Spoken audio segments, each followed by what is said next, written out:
Hey guys, Simon here, and we are in Minecraft once again. And if you remember in the last video, I said that one of the things that I want to build is a mob farm or an EXP grinder, where you can see stuff over there. That's new, and that thing in the distance is new. Let's start with this first. This was me testing with a mob grinder mechanism. This one uses pistons. You see there's pistons there pushing that up. There's pistons there pushing that down, and then there's pistons here pushing that across. And I've got a zombie in here. The half blocks is to, or the slabs is to stop the light from getting inside the enclosure. So it's dark enough in there for monsters to spawn, but we can still see it so that we can see if there's anything in there, especially creepers because they're silent.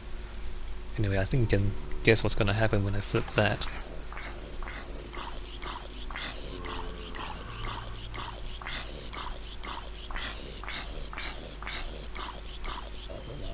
And dead. So this thing, well, obviously kills mobs. So you have pistons pushing this way, pistons pushing down and up. So I was thinking maybe I would do something like this to as a mob trap, but well, for one, it doesn't actually give you EXP because unless you kill the monsters yourself, it doesn't drop any EXP experience. But and also, I've never seen a spider or an enderman spawn in here, and I'm not sure why. It might be because it says 3 blocks tall and 2 blocks wide, and you'd think it's just big enough, because spiders are 2 blocks wide and endermen are 3 blocks tall. You'd think it would just be enough for them to spawn, but I've never actually seen one spawn in here. So that was an earlier experiment, and that's not really that good, but it was interesting to test that out. And the squashing trap, I guess I'll call it, or like that works fairly effectively. Like, it kills them fairly quickly without any mess. Now this is a more standard falling trap, so as you can imagine, I'm sure you've seen these before if you play Minecraft a lot and you watch videos. So it's a dark room up there, the monsters spawn up there, there's water in those 4 places pushing them towards the center. It pushes them just like that, so we saw a zombie fall down. And this is, oh wait a minute, I need to redo this. So I was testing this. At the moment this is 23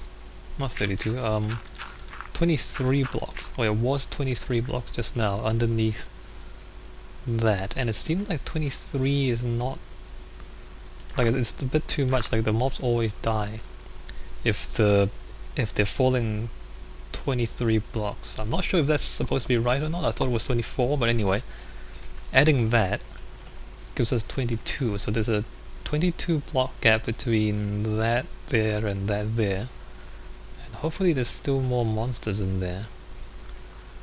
But anyway, we can let that happen for a while, let it run for a while.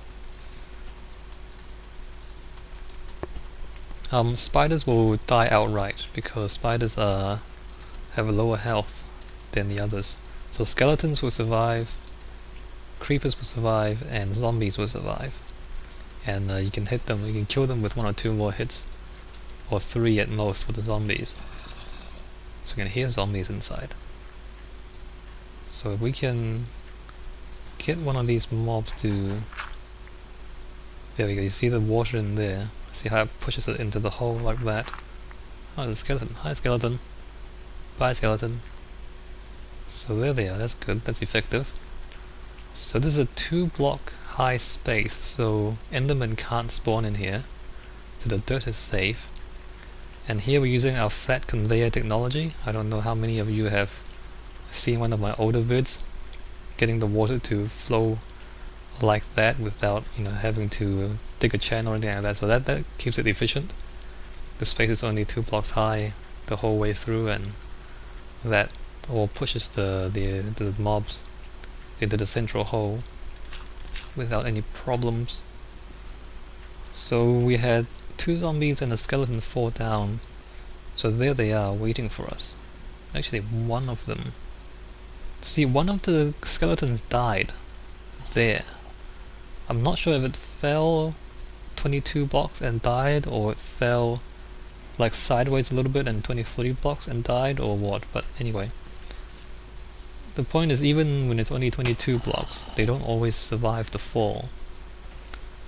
But in any case, most of them do, and then you can just punch them a few times to finish them off and gather the experience like that. So that's the test, proof of concept. So that all works, and that's nothing particularly ingenious. I mean, I'm sure other people have made similar things. I like how it's open like that, like they'll just fall down and you can watch them falling from the sky. It's quite hilarious, I think. So anyway, I think that's the most effective way to do this, to do the EXP grinder, and also you can get a few item drops from the monsters as well. Let's see, who do we have in here? A zombie. Bye, zombie. Alright, so there's that. So the ideas are there. Let's see, what am I doing now? Oh, that's right, music discs. Because you have severely injured skeletons and creepers, what happens is you can get a lot of music discs from it. Like if you just run around a little bit and get them to kill each other, then you can get the creepers to drop these things. If the skeleton kills a creeper, then the creeper will drop one of these, and it's not difficult at all. So there's a few more. I don't remember how many discs there are now, but there's quite a few more than before, so I can farm for those as well when I have the time.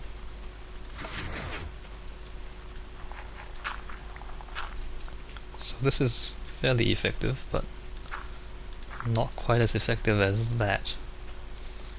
Now, about the actual project, that's a test. It's a interesting test. Now I'm thinking of building the mob grinder there, and maybe you can guess what I have in mind already. But you see that there, it's about the same height as that. So what I can do is build the rooms, the spawning rooms, up there, and then have them fall through the mountain, and then have some sort of mechanism down here, well, some sort of chamber here for them to fall into, and then you can punch them. And so then instead of building an actual, freestanding tower, we'll have it integrated into this mountainside here. Now, concepts. First of all, concept is the city of Petra. P-E-T-R. I don't know how many of you know about the city. It's in Jordan, I think, somewhere in the Middle East. And it's that city, if you've watched Indiana Jones and Raiders of the Lost Ark. Oh, no. The Last Crusade? Oh, damn, I can't even remember which one it is. No, it's The Last Crusade, that's right. Indiana Jones and The Last Crusade. Like, basically it's a city in a valley, and it's like cliffs. And they've carved their buildings into the cliff face, and the stone is like this salmon pink color, so it's quite beautiful. So Petra, if you want to look it up in Google. So obviously, here we have a cliff face, and we're going to carve the building into it. So that's the concept. Obviously, it's not going to be as amazing here because this mountain's not very big, and Minecraft is all blocky and all that. But never mind, Petra. What else do we want? We want the spawning rooms on top, through, and then four through the hill. Alright, if that makes sense. Now what else do we want? We need an on-off switch, so we need the switch to toggle the falling. So we need a switch at the top in the spawning rooms to kind of hold them into those rooms. We also want to switch at the bottom so we want it to function in two modes. We want a kill mode and an EXP mode. Modes.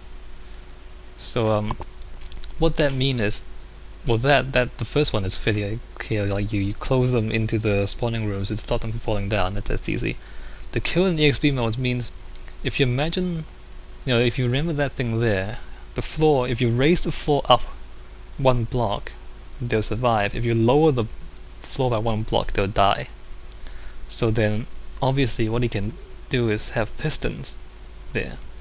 And then by switching the pistons, you can have it function either as a traditional grinder or an EXP grinder. So either the mechanism will kill them outright, or it will let them survive, and then you can punch them and get the EXP. So by doing that, we can have two modes. What else do we want? We also need like a harvesting facility, like a safe place to punch them from. So a safe punching room. I mean, it's kind of, I don't know if it makes sense to anyone who doesn't play Minecraft or hasn't built a mob farm before, but so a safe place where you can punch them to death and collect the EXP, and I guess a flushing mechanism as well to push the mobs or the items. Like if it's in kill mode, then push the items, or if it's in EXP mode, then pushing the mobs into the safe punching room with flushing from the kill pit, I guess I'd call it. And finally make it look good. Done. So that's the plan. Yeah, that's the plan. I guess I'll should I do the building on screen, or should I do it off screen? I'll do most of the measuring off screen, I think, because it will take a long time and I might get it wrong and have to fix things and all that. But basically I'll be copying that over to the top of this hill and then continue on from there. Alright, I'll do that and then I'll come back. I'm basically having to design this as I go. Oh, I'm missing some things. Okay, let's stop that. So the top spawning room also in the mens. So the top spawning room. So what I'm thinking is maybe 3 or 4 layers of spawning just to increase the spawn rate, and then at the very top, again pistons, switching it either between a 2 block high space or a 3 block high space. So obviously when it's a 3 block high space, then Enderman can spawn there, and then you can use the same pistons to push down and kill the Enderman, and then you have the water flushing on a different switch, so that you don't have to water and Enderman together, because that never works. So you keep it dry, spawn the Enderman, kill the Enderman, flush the water, and that way this can also get us Ender Pearls. I mean, you won't get the EXP from the Enderman, but that's fine. We can get EXP from the other mobs.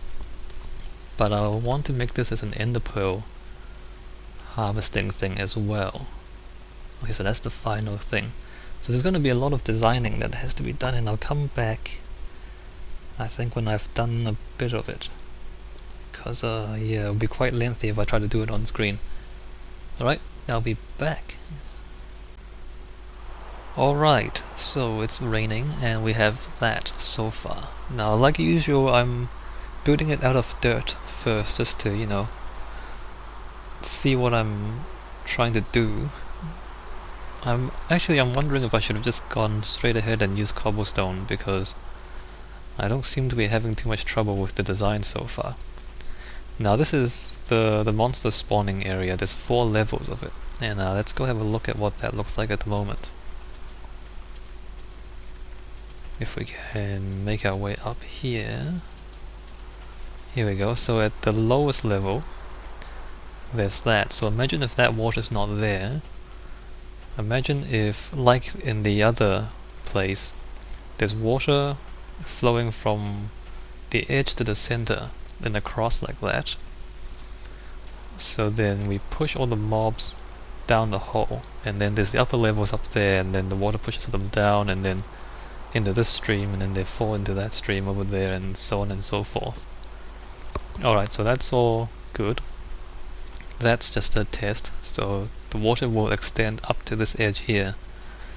Now these pistons are the off switch, basically, to shut the monsters in. So if you imagine if these are triggered, and these blocks move out to here, if those are triggered and the blocks move out to here, that pushes that block in there, same on the other side, so then you have a single hole in the middle, a single block, and then this closes down.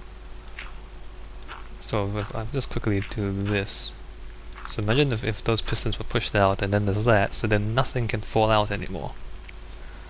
Even spiders can't fit through because they're 2x2 wide, and then obviously the skeletons and creepers and so forth, they can't fall into there. So activating all these pistons will shut off the, I'd say, the flow of monsters down the hole, if we can call it that.